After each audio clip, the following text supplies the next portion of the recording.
साहब एक पुस्तक की भूमिका भी हमने लिखी है, पहली जिंदगी, तो और पंचे काका के कई किस्से से काका के कई किस्से इसलिए कि जिस दुनिया को मैंने देखा है और जहाँ से दुनिया देखना सीखा है वो वही है मेरा आवाज। पुआल नहीं पैदा होता है, फिर बैठता हूँ उसमें, महसूस करता हूँ जिंदगी को, और उसी के आसपास की जिंदगी को लेके बलजीत ने लिखना शुरू किया। संयोग ऐसा था कि प्रदीप जी साथी थे और एक ही परिवेश, एक ही भाषा, क्षेत्रीय, उसके वजह से बहुत सारी चीजें नए तरीके से देखने का मौका। तो विषय में मैं आने से पहले मैं देख रहा था कि लिखा है मुख्य वक्ता, अब मैं वक्ता रह गया, मुख्य बातें चली गई क्योंकि मुख्य बातें सब लोगों ने ले ली है। जो बचा है तो कभी कभी छानने में कुछ काम की चीज भी मिल जाती है, तो मैं छान रहा हूँ।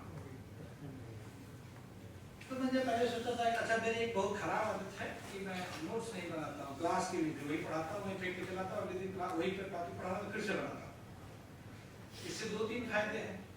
एक ही रचना को कई बार पढ़ने का मौका मिल जाता है। पिछले स्लाइड पर बैठा था से पुस्तक लेके अब तक कई बार मैं पलट चुका, तो मैं सोचा कि मैं अपनी बात कहूँ, उससे बेहतर है कि रचनाकार के सामने रचनाकार के हवाले से ही बात। ये कुछ बातें आपको रेखांकित की, यदि वो मैं थोड़ी देर के लिए मर्जी नहीं है और किताब से मैं वो पंक्तियां चुरा के अपनी बात कह रहा हूँ गति में। जाहिर सी बात है कि ये बात सभी लोग कह रहे हैं कि जो एक विशेष बात है, और केदार जी की हमने देखा था कि केदार जी लिखते हुए कि कविता जो लिखी थी वो उम्मीद नहीं छोड़ती। ये बात मैं मल जी पे हुबहू लागू कर देता हूँ। वो इसलिए बोल रहा हूँ कि तमाम हमारे मित्र जो है यहाँ पे मित्र सब हैं, शायद पाठी भी है, भी है, तमाम बातों की तरफ विचार कर रहे थे। मैं रचनाकार से किसी मांग को लेकर उसके सामने नहीं जाता। उसकी जिंदगी है, उसकी अपनी कहानी को अपना कह रहा है, आपको सुनेगा लीजिए, छोड़ दीजिए, आप उसकी धज्जी उड़ाइए, उसकी पूजा कीजिए, आपकी श्रद्धा होती है। लेकिन आप मांग नहीं सकते कि आप ये देते तो अच्छा, इसलिए कि वो आपकी मांग पूरा करने में थोड़ी आया है। वो स्वायत्त है, अपनी बात कहता है जो उसका नितांत निजी अनुभव है। उसकी सफलता इसमें है कि अपनी नितांत निजी अनुभव को वो आपका या कह सकते हैं सार्वजनिक अनुभव बना दे। ये तो कर पाता है तो ठीक है, सफल है, पढ़ा जाना चाहिए, रेखांकित किया जाना चाहिए। नहीं तो मैं भी फेसबुक पे 300 रुपया रोज पढ़ लेता हूँ, लाइक नहीं आता, वहाँ लाइक भी कर देता हूँ, कभी कभी बिना पढ़े लाइक कर देता हूँ, क्योंकि तो वो लगे कि हमने भी देखा है। इसका मतलब ये नहीं है कि मैं दुनिया समाज से कटा हुआ, मैं जानता हूँ कि आपको पढ़ के इस समाज का कोई भला होने वाला नहीं, इसलिए नहीं कि बदलना है तो कलम किस तरह उठानी होगी। अभी अभी कविता पढ़ी जिधर में जिधर भी नाम है आवारा सड़के, मैं थोड़ा कंफ्यूज हुआ, इसलिए नहीं कि टाइटल को लेके ना, मैं इसको लेके कि मल जी आवारा है या सड़के आवारा। वो हरियाणवी की कथावत जो फेसबुक उस पे आता है ना, उस पे कि सड़क तो कहीं नहीं जाती, हम ही आप जाते हैं। जो कब आर्डर की देखिए, अगर सड़कें जो होती है वो हमें हमारी मंजिल तक पहुंचाती है। ये सड़कें ही आवारा हो जाए तो मंजिल का क्या होगा? किसी शताब्दी में बैठ के इस प्रश्न पे आपको बहुत गंभीरता से विचार करना चाहिए। इसलिए कि जो राह सुझाने वाले हमको लोग हैं और जिस राह पे ले जाना चाहते हैं, क्या वो राह आवारगी से भरी हुई है या नहीं? यदि वो सार्थक मुकाम तक ले जाने वाली है, कोई मुकाम देने वाली है, तो चलना है, नहीं तो आपको चुनाव करना है। और चुनाव करने की प्रक्रिया किस समय में बोलते हैं कि आदमी से आदमी को बचाने के घूम, आदमी से आदमी को बचाने के घूम रहे थे हथियारों से लैस आदमी। मतलब हम उस समय में हैं जब मनुष्य को मनुष्य से बचाने के लिए हमें एक यंत्र को लेके बचाने के लिए बोले हम शांति स्थापित करना चाहते हैं। अगर ये बात ऐसी कह रही है कविता और उसमें आप प्रेम की बात उस रूप में करना चाहते हैं, आगे भी उसी पर मैं अगर पता कि कुछ कविता ऐसे पढ़ लीजिए, टुकड़े टुकड़े पढ़ना वाला अलग जोड़ के बोलते हैं कि कल विसर्जन होगा ख्वाबों की, उम्मीदों की, पर दुख कातरता की, जज्बातों की, तब बनूंगा मैं एक कामयाब आदमी जो जिएगा और सिर्फ जिएगा। ये जो सिर्फ जिएगा इसको अंडरलाइन कर लीजिए कि आपको जीना है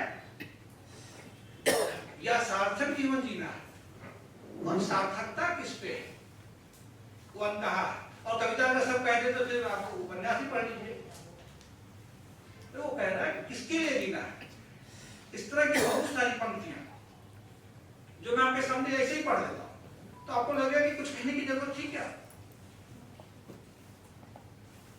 अगर सड़कें आवारा है, मैं आवारगी पे हूं, यहां दीवानगी नहीं है, आवारगी है, ध्यान दीजिएगा।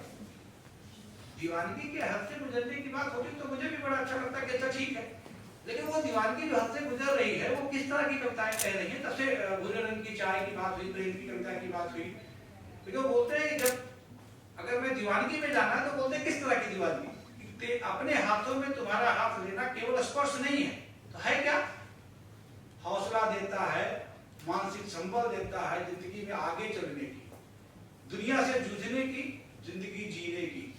ये अगर संबल है तो मुझे वो हाथ चाहिए, क्योंकि ये हाथ हमें केवल खुरदरे पैर नहीं दिखाती है, या केदार जी की तरह जो वो केवल वो खुरदरे हाथों में जो मुलायमपन है वो नहीं दिखा रहे, वो ये भी दिखा रहे तुम खुद कैसे जियोगे।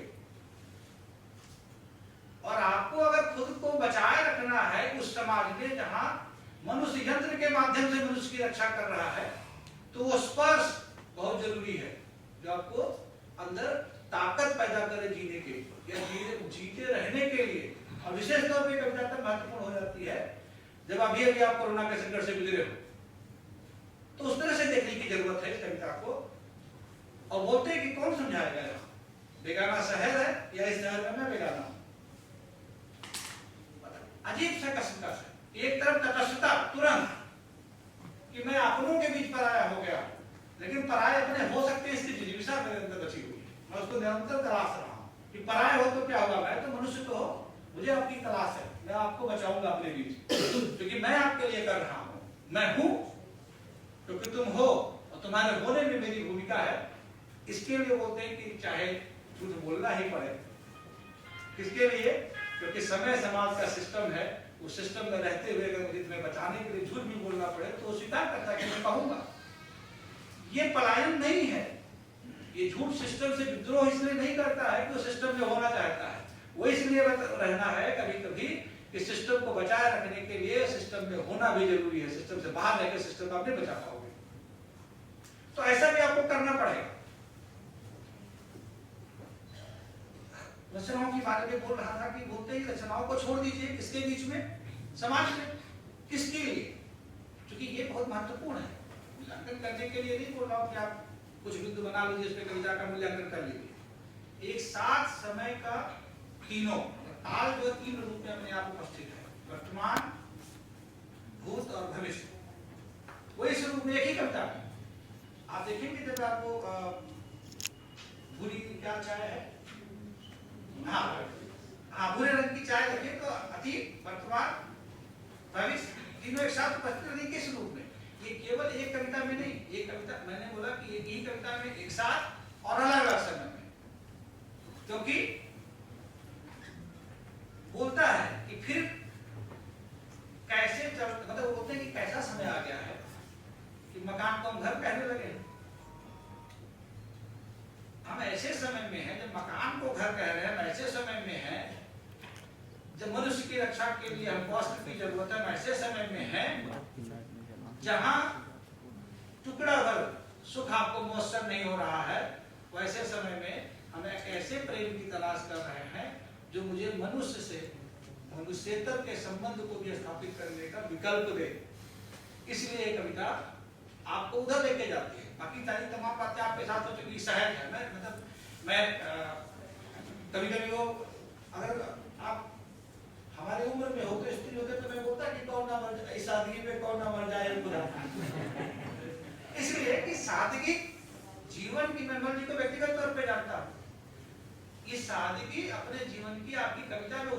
उपस्थित हो जाए कि कविता पढ़ते हुए आपके व्यक्तित्व का मूल्यांकन हो लगे कि आप कितने सहज थे, तो ये आपका बड़प्पन है, आपकी ताकत भी है, बचाइए इसको। और विशेष तौर पे जहां आप खुद कह रहे हैं कि ऐसा समय है, 21वीं शताब्दी की कविताओं के लिए जो हम विषय सोचते हैं, हम खोज के लाते हैं, तो हमारे पास क्या होता है? मैं कुछ टर्म देखूं, मैं नोट कर रहा था कि हम देखते हैं कि समकालीन समय का दबाव क्या है? हास्य की आवाज, अस्मिता की आवाज, संघर्ष, विडंबना, विभीषिका, मोहभंग, आक्रोश, लोकतंत्र, राजनीति, मिथक का समकालीन संदर्भ, इस तमाम परिभाषाएं मैं आपको गिना सकता हूँ जो समकालीन कविता से है। यहाँ उपस्थित है, मिथक भी उपस्थित है, राम भी उपस्थित है, बुद्ध भी उपस्थित है। लेकिन जिस बुद्ध को लेके आप बिल्कुल सोच रहे हैं कि बुद्ध तथागत से किस तरह का सवाल करना चाहिए, आज उस सवाल के रूप में बोलते हैं, उनको ना माफ करने की बात करते हैं ना, कि अगर इंसान में इंसानियत ही समाप्त हो जाए तो कविता की जरूरत ही समाप्त हो जाएगी। ये कविता उस जरूरत को बचाए रखने के लिए जद्दोजहद करती हुई दिखाई पड़ती है। कई तरह की बातें, उसके बावजूद देखिए, मैंने बोला कि पहले बोला था कि उम्मीद नहीं छोड़ती कविताएं। किस तरह से बोलते हैं कि कुछ सांसें हैं, कुछ प्यार है, फिर उठकर चलने की ललक है, इतना बहुत शुरुआत के लिए, जिंदगी के लिए इतना है ना भाई। कुछ सांसें हैं, कुछ ना मिला टुकड़ा भर सुख ना मिला, झूठ बोल के सिस्टम में आए कोई बात नहीं, लेकिन वो सांसें बची हुई है जहां से नई जिंदगी की शुरुआत कर सकते हैं। आगे अब तो करेंगे, हारे नहीं है हम। ये जो कविता आपको दे रही है, इसकी तरफ जाइए आप। वो बोलते हैं कि सवाल ये नहीं कि आप कैसे समझते हैं, आप उसको कविता के अर्थ में पढ़िए। उन्होंने कोरोना के बारे में लिखा है, संकट क्या था? कभी कभी मैं सोचता हूं डॉक्टरों की सबसे बड़ी समस्या था कि रिपोर्ट नहीं कर पा रहे थे। हमारी बड़ी समस्या थी कि हम 21वीं शताब्दी के उत्कर्ष पे हैं।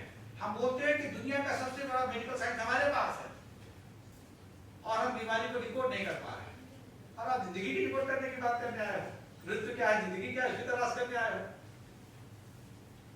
आप बोल रहे अचानक लौट के दुनिया बोली नहीं, भारतीय ज्ञान परंपरा में चलो, जिंदगी वहां है। क्यों? ये बात समझाते समझाते हम तो मरे जा रहे थे सदियों से कि भौतिकता में जिंदगी को जीने के लिए भौतिकता जरूरी है। भौतिकता ही जिंदगी नहीं है। जिंदगी वो है जो आपको एक टुकड़ा प्यार, एक टुकड़ा सुख, एक टुकड़ा जीवन, एक टुकड़ा सांस, एक टुकड़ा समाज, सब कुछ दे और एक एक टुकड़ा मिलाकर पूरा कर लेंगे। ये जो जद्दोजहद है वो इस कविता में मल्लिक जी की बड़ी आसानी से। अच्छा, सबसे बड़ी बात यह है कि बड़े बोलचाल की भाषा में, संतोष भाई हमारे मित्र हैं, बोल रहे थे कविता में आजकल मैं गुलजार साहब का बड़ा फैन रहा, मतलब नए वाले दौर में मैं उनके टेक्स्ट को पढ़ता। लेकिन जब मैं कजरारे वाला गाना सुना तो उन्होंने बोला कि आंखें भी तो वार करती हैं, प्रश्न सा सवाल करती है। बोला गुलजार साहब को क्या हो गया, ये बड़े समकालीन हो गए। क्योंकि वो गुलजार जिनके मतलब माचिस की डिबिया जिनकी जेब में हमेशा होती है सब कुछ नया रच देने के लिए, वो भी प्रश्नों का सवाल करने लगे थे। क्योंकि इस समय देखो बड़ी उम्मीद का समय है, किसी शताब्दी हमारे लिए, हम तो और भारतवर्ष के लिए तो और ज्यादा। लेकिन इसी समय में आप देखेंगे कि सबसे बड़ा संघर्ष हमारे जीवन में है भाषाओं की अस्मिता को लेकर। हम भाषाएं खो रहे हैं, जो लिपिबद्ध नहीं है उनकी तो बात ही नहीं, जो लिपिबद्ध है उनको खो रहे हैं। रवि सर हमारे बैठे हुए हैं, सिद्धि की क्या हालत है, संविधान की 8वीं सूची मिल जाएगी और लड़ते रहिए। हम भाषाओं को बचाने के लिए नहीं लड़ रहे हैं, हम अस्मिताओं को बचाने के लिए नहीं लड़ रहे हैं, हम अपनी अस्मिता को कायम करने के लिए जातिगत संघर्ष में उलझा रहे हैं। अर्थात बांग्ला का एक अकादमी बना दीजिए, भोजपुरी का बना दीजिए, अवधी का बना दीजिए, हिंदी को मार दीजिए, क्योंकि हिंदी से दुश्मन है, बांग्ला के दुश्मन है ना। हमारी अस्मिता हमारी सांस्कृतिक पहचान है, तो हमें लेन देन थोड़ा रखना पड़ेगा। हाँ, लेन देन में इतना मत हो कि हम खाली ले ही ले, सब अपना वाला खत्म ही कर। हमें अपना भी बचा के रखना है उसकी शर्त पे कि सुतोही का समय हमको भी चाहिए, बचा रहना चाहिए हमारी जिंदगी में। तमाम कविताएं मैं जी के इस पे बोल सकता हूँ, आप लोग तमाम बातें कहें, समय का ध्यान में रखते हुए समय को पूरी तरीके से एक बात कह के मैं अपनी बात को समाप्त करता हूं कि एक उम्मीद, बोला ना कि उम्मीद बहुत महत्वपूर्ण है। प्रेम, अच्छा प्रेम की भाई कई कविताएं हैं, अच्छा प्रेम की कई कविताएं मतलब वगैरह 50-60 कविताएं हैं, उसमें 10 कविताएं प्रेम की हैं, तो अनुपात ज्यादा ही हो गया। कभी कभी प्रेम की एक ही कविता काफी हो जाती है बहुत कुछ कहने के लिए। एक तो विधागत प्रयोग है, मतलब काव्य के अंदर जो अपना प्रयोग है, गजल भी, गीत भी, लय और तुक की बात आप लोग कर ही चुके हैं कि अगर इस समय दोहा लिखा जाए, इस समय हिंदी में गजल लिखा जाए, तो आप उसको मधुर प्रयोग समझ सकते हैं, क्योंकि आप अपनी विधाओं को ही समाप्त करने के, मैंने बोला कि ये शताब्दी जितना निर्मित करने का है उससे ज्यादा खो रहे को बचाने का भी है। मैं जिसमें कई प्रयोग किए हैं, इशारा किया संतोष जी ने, और दूसरों की तरफ, जयदेव की तरफ। एक कविता है जिसमें बोला कि अंतिम कविता के हवाला देते हुए मैं बात खत्म करता हूँ कि जी लेंगे, ये कविता का शीर्षक है, लेकिन मैं किस तरह पढ़ता हूँ उस कविता है कि ए जिंदगी तुझे भी जी लेंगे, ध्यान दीजिएगा सब, जिंदगी तुझे भी जी लेंगे, बाकी बहुत कुछ जिया हूं, ठीक है, जिंदगी तुझे भी जी लेंगे, तेरे सारे दर्द को बांट लेंगे। अब इसमें दो शब्द में जोड़ देता हूं, तब भी मैं जोड़ रहा हूं, तब भी जब कि रात चादर पर करवट बदला करेगी। मैं जब भी और तब की जोड़ दिया केवल स्पष्ट करने के लिए आपको, क्योंकि कविता में कहा होता है, आपको फील करने की जरूरत नहीं है, लेकिन स्पष्ट क्या कहना है, मैं बोला कि गद्य बना रहा हूं, बोला जिंदगी तुझे भी जी लेंगे, तेरे सारे दर्द को बांट लेंगे, तब भी जबकि रात चादर पर करवट बदला करेगी, नींद तकिए पे सोया करेगी, ऐ जिंदगी तब भी तुझे भी जी लेंगे। मल्ल जी को इस पुस्तक के लिए मैं बधाई देता हूँ, उम्मीद के साथ